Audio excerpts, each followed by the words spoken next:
Hello everybody, it's Bourbon Bill, and tonight a very special episode. We're diving into some light whiskey.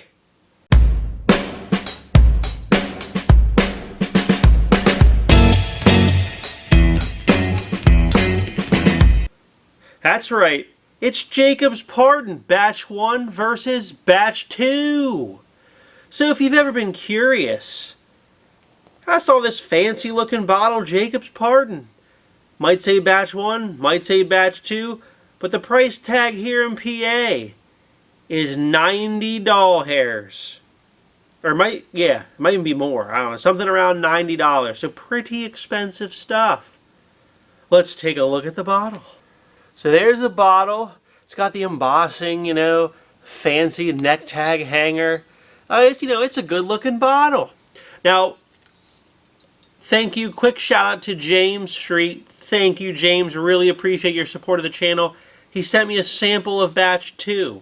So I have batch 1 here in the bottle, and he sent me a sample of batch 2. So that's how we're going to do the comparison tonight. But the bottles look exactly the same. The only difference is, you can see right here it says batch 1. On the other one it says batch 2. They both say aged a minimum of 8 years. You're like, son of a bitch, $90 bourbon. Well, it's only 8 years old. But wait, it says American whiskey. So, batch 1 specifically, right here in the bottle, is 97.1 proof. Compute. 48.55% alcohol by volume. Is what you get on here. So, batch 1 is 97.1 proof, aged at the minimum of 8 years. And it does say here, distilled in Tennessee and Indiana. So what this is, and if you read a little further on the site, it tells you what's in here is basically MGP light whiskey, 15-year-old light whiskey mixed with 8-year George Dickel. So you got 8-year George Dickel bourbon mixed with some 15-year MGP. That's batch 1. Batch 2, while it looks the same, the proof has risen considerably to 109.3. On batch 2's bottle, instead of saying distilled in Tennessee and Indiana, it just says distilled in Tennessee. So you're like, wait a minute. That's right. Batch 2, while retaining the same price, no longer has MGP light whiskey in it, but it still has light whiskey in it. So now it's like George Dickel corn whiskey and George Dickel 8-year bourbon, but at a higher proof. So should be interesting to see if we note the difference, if we like one better, if either of them are worth $90. So let's dive into them here. So this is batch 1 in the glass here. You'll notice the extremely light straw color, letting you know you're sipping on a mixture of light whiskey and 8-year George Dickel. So again, batch 1, MGP and Dickel. Let's take a nosing. God, intense sweetness. Like a bag of Werther's Originals. Very caramel heavy, very sweet. You get a lot of caramel, some corn sweetness on that, obviously from the light whiskey.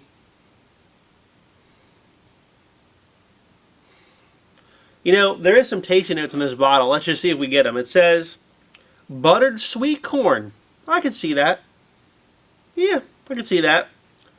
Brown sugar and espresso precede the tangy taste. Well, now we're getting to the taste. But I would say there's a corn sweetness and like a Werther's Original caramel. Let's give it a taste. Drink's about 100. I know it's 97.1. It's pretty close to 100. Very sweet. There's like a baked. Well, there's a ton of caramel first off. Then there's like a little bit of like a smoky baked meat in there, and then a lot of sweetness. It's very good. It's a different experience than bourbon. We'll take one more. All right. So up front on the palate, corn sweetness hits first, then the caramel.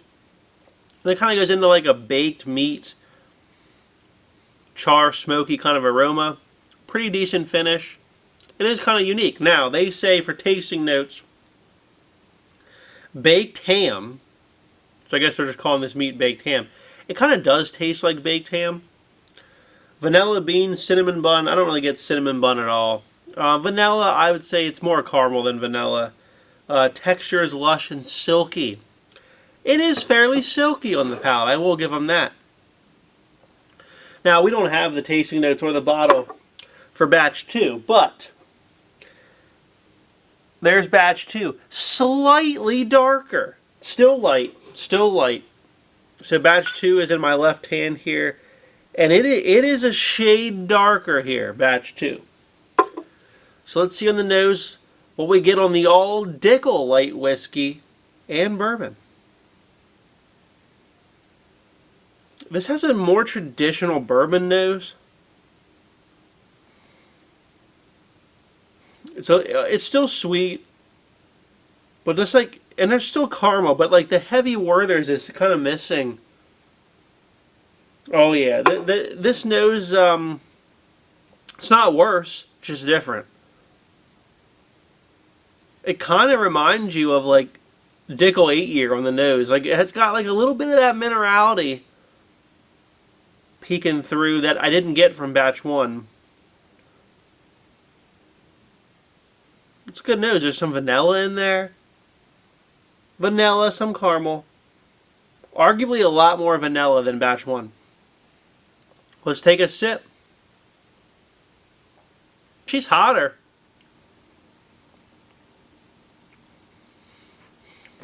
It's not bad. It's a lot of vanilla and caramel and like sweetness. I do not get the baked ham anymore. But overall, it's just kind of like, it's kind of generic. I don't know how else to describe it. Let's take one more. Yeah, it's got some caramel and vanilla. I can see some brown sugars. It's maybe a little more brown sugar heavy than 1. Overall, the flavors here are a little darker, but this tends more towards bourbon, where batch 1 was kind of just more a special experience, right? If you like bourbon, it's got this like baked ham going on. It's got like just a ton of sweetness, tons of caramel from batch 1. Batch 2 leans more into the bourbon category, but I don't know if that's a good thing. I sit here and I struggle with the $90 proof point. I really do. Alright, this is batch 1. Let's go back to batch 1. Going back and forth, batch 1, far more that like ham note. If you're like me and you like a good ham steak, the caramel and the ham are just through the roof here on batch 1.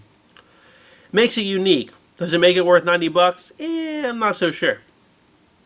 Alright, back to batch 2. Alright, ultimately, batch 1's our winner tonight.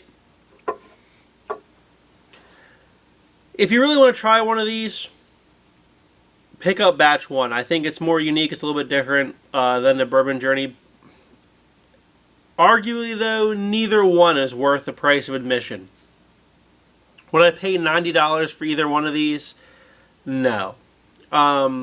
They're both more like $60, $65 bourbons, really. I know that's not the MSRP, I think, is 90 or 80 something. So, unless it's on sale at your local store, you're not going to find it for 60 or 65. But I think that's more where it belongs. I think them losing the MGP for batch 2, even though they upped the proof, didn't necessarily help. I think it just kind of drinks like a generic bourbon batch 2. It's good. It's not bad anyway, but not worth the $90, I would say, either. So, if I see a bottle of batch 2, I'll be passing. I would give it a C. Grade C. It's not bad, but for the price, doesn't really, its flavor doesn't justify its price. So it gets a C. You know, it's average. If you have $90 to burn and you want to try it, it's going to be drinkable. It's not bad. You might like it. We're going to give a C+ to batch 1 tonight as the winner. It's just, the $90 hurts it. It's more unique and interesting than batch 2, but arguably still not worth the $90. So I can't give it a B. So if you like what you saw tonight, please like, comment, and most importantly, subscribe. Have a great evening, everybody.